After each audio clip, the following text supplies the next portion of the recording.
سائل کہتا ہے کہ آپ کے بیان کیا باقی فرقے والے لوگ بھی سن سکتے ہیں؟ اگر ہم کسی فرقے کے داعی ہیں تو پھر تو وہی گروہ ہمیں سنے جس گروہ کے ہم داعی ہیں۔ حقیقت یہ ہے کہ اہل الحدیث کوئی فرقہ نہیں ہے، اہل الحدیث کوئی گروہ اور پارٹی نہیں ہے، یہ صحیح اسلام کا دوسرا نام ہے۔ ہم کسی جماعت کے، کسی گروہ کے، کسی پارٹی کے خاص داعی بن کر لوگوں کے سامنے آوازہ بلند نہیں کرتے، ہم تو اس پیغام کو نشر کر رہے ہیں جو محمد رسول اللہ دے کر گئے صلی اللہ علیہ وسلم۔ ہماری کوئی جماعت نہیں، ہماری کوئی پارٹی نہیں، ہمارا کوئی گروہ نہیں، ہمیں کہیں رکن سازی کے لیے پیپر نہیں فل کرنے، ہم نے کسی کا ڈھانچہ نہیں بنانا کہ فلاں فلاں فلاں فلاں کے پیچھے چلنا ہے۔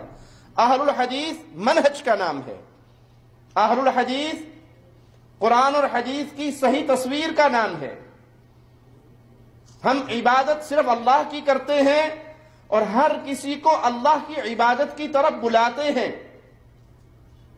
عبادت کا طریقہ محمد الرسول اللہ صلی اللہ علیہ وسلم سے لیتے ہیں اور ہر کسی کو پیارے نبی صلی اللہ علیہ وسلم کی اتباع کا درس دیتے ہیں۔ ہماری کوئی جماعت نہیں اس معنی میں کہ اگر آپ ہمارے گروہ میں آنا چاہتے ہیں تو آپ کو فلاں امام صاحب، فلاں پیر صاحب، فلاں شیخ صاحب، فلاں حضرت صاحب کی لڑ پکڑنا ہوگا، آپ کو نواب صدیق الحسن کی ہر بات ماننی پڑے گی، نذیر حسین دہلوی کی ہر بات ماننی پڑے گی، آپ کو ثناء اللہ برسری کی ہر بات ماننی پڑے گی، آپ کو فلاں کی ہر بات ماننی پڑے گی۔ اگر یہ پیغام ہمارا ہو تو ہم میں اور غیروں میں کوئی فرق نہ رہے۔ ہم میں اور ان میں بنیادی فرق کیا ہے؟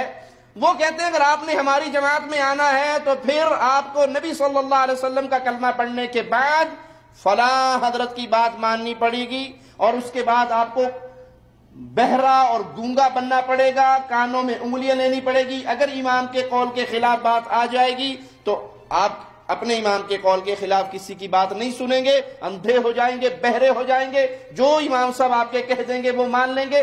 یہ دعوت تو ان کی ہے جن پہ ہم رد کرتے ہیں۔ ہماری دعوت یہ ہے بھائی، کائنات میں ایک اللہ کے علاوہ کوئی عبادت کے قابل نہیں ہے۔ کوئی ہستی، نہ ملائکہ میں سے، نہ انبیاء میں سے، نہ اولیاء میں سے، نہ بزرگوں میں سے، نہ نیکوں میں سے، نہ بڑوں میں سے، کوئی ہستی ہی ایسی نہیں جس کو وہ حق دیا جائے جو حق میرے اللہ کا ہے، عبادت کا حق۔ اللہ کا قریبی، اللہ کا پیارا فرشتہ، مقرب فرشتہ بھی اللہ کی ذات، صفات، عبادت میں پارٹنر نہیں۔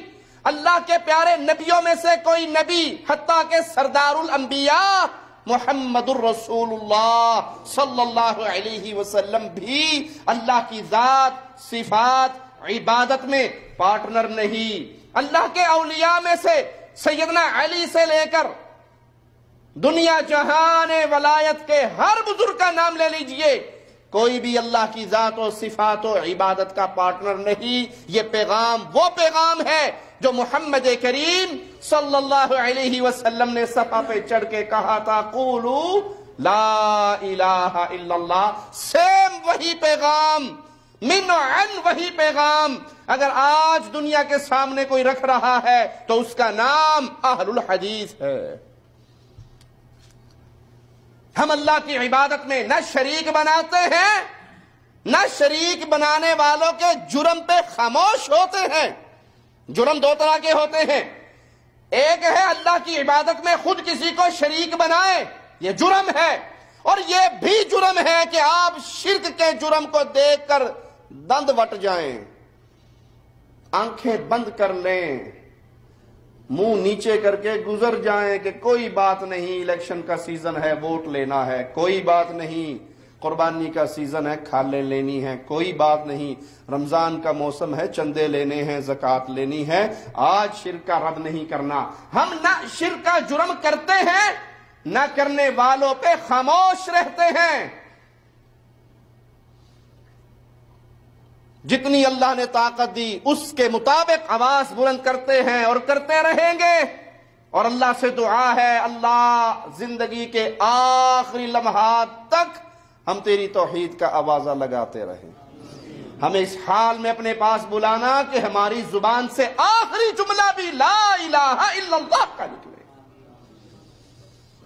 یہ اہل الحدیث ہیں، ہم محمد الرسول اللہ صلی اللہ علیہ وسلم کی اطاعت کرتے ہیں، کسی کو نبی کے مقام میں شریک نہیں کرتے، نہ کسی امام کو، نہ کسی بزرگ کو، نہ کسی حضرت کو، نہ کسی شیخ کو، نہ کسی بڑے کو، نہ کسی چھوٹے کو۔ ہم کسی کو پیارے حبیب کے شان رسالت میں، شان نبوت میں، مقام رسالت میں حصے دار نہیں سمجھتے کہ جیسے نبی کی حدیث آخری فیصلہ ہے، اسی طرح حضرت کا فرما دینا، شیخ کا فرما دینا، امام کا فرما دینا، بزرگوں کا فرما دینا بھی آخری فیصلہ ہے۔ یہ آخری فیصلے والا مقام اللہ نے صرف ایک ہستی کو دیا ہے جس کا نام محمد الرسول اللہ صلی اللہ علیہ وسلم۔ سوچئے یہ کوئی فرقے کی دعوت ہے؟ یہ گروہ بندی کا پیغام ہے؟ ارے نہیں، یہ وہ خالص دین ہے جس کو محمد الرسول اللہ صلی اللہ علیہ وسلم لے کر آئے۔ اب ہمارا یہ پیغام کس کے لیے ہے؟ ہر اس آدمی کے لیے جس کی زبان سے لا الہ الا اللہ کا جملہ نکلتا ہے، جو اپنے آپ کو مسلمان سمجھتا ہے۔ ہم تو ہر کلمہ پڑھنے والے کو کہتے ہیں صبح کا بھولا ہوا شام کو گھر لوٹ آئے، اس کو بھولا نہیں کہتے۔ ارے بھائی، اگر تو بے علمی میں غیر اللہ کو اللہ کا شریک بنا رہا ہے، بے علمی میں غیر نبی کو نبوت والی سیٹ پہ بٹھا رہا ہے، توبہ کر۔ ہم سب کے لیے ہے، ہمارا پیغام سب کے لیے ہے، ہماری دعوت سب کے لیے ہے۔ ہم ہر اس شخص کے دامن کو پکڑ کے کھینچتے ہیں پیارے نبی محمد الرسول اللہ صلی اللہ علیہ وسلم کی حدیث کی روشنی میں کہ میری مثال تو ایسے ہے جس طرح کسی نے آگ جلائی، الاؤ روشن ہوا، پروانے اس روشنی پہ اندھیرے کی وجہ سے اس روشنی کو پا کے دوڑتے ہوئے آتے ہیں، وہ پروانوں کو ہاتھوں سے روکتا ہے کہ نہ گرو، جل جاؤ گے، میں تمہیں اس طرح تمہاری پشتوں سے پکڑ کے جہنم سے نکالتا ہوں، تم دامن چھڑا کے پھر گرتے ہو۔ ہماری کوئی پارٹی، ہمارا کوئی گروہ کہ ہم نے اپنے الہ بنائے ہوں، ہم نے اپنے بزرگ بنائے ہوں، ہم نے اپنے آئمہ کو ایسی شان دی ہو کہ جو بزرگوں کی زبان سے نکل آئے بس پتھر پہ لکیر ہو گئی، تو ہم بھی گروہ ہو، ہم بھی پارٹی ہو، ہم بھی فرقہ ہو، ہم بھی گمراہ جماعت والے ہوں۔ ہمارا پیغام انتہائی سادہ ہے، دین کو وہاں سے لو، جیسے امام احمد ابن حنبل رحمہ اللہ فرما کر گئے، دین کو وہاں سے لینا جہاں سے ہم نے لیا۔ صحابہ نے دین کہاں سے لیا؟ محمد الرسول اللہ صلی اللہ علیہ وسلم کی مبارک زبان سے۔ قرآن حکیم بھی پیارے نبی کی زبان سے ادا ہوا، حدیث مصطفیٰ بھی مصطفیٰ کی میٹھی زبان سے ادا ہوئی۔ یہ دو ایسی چیزیں ہیں جس میں کوئی شک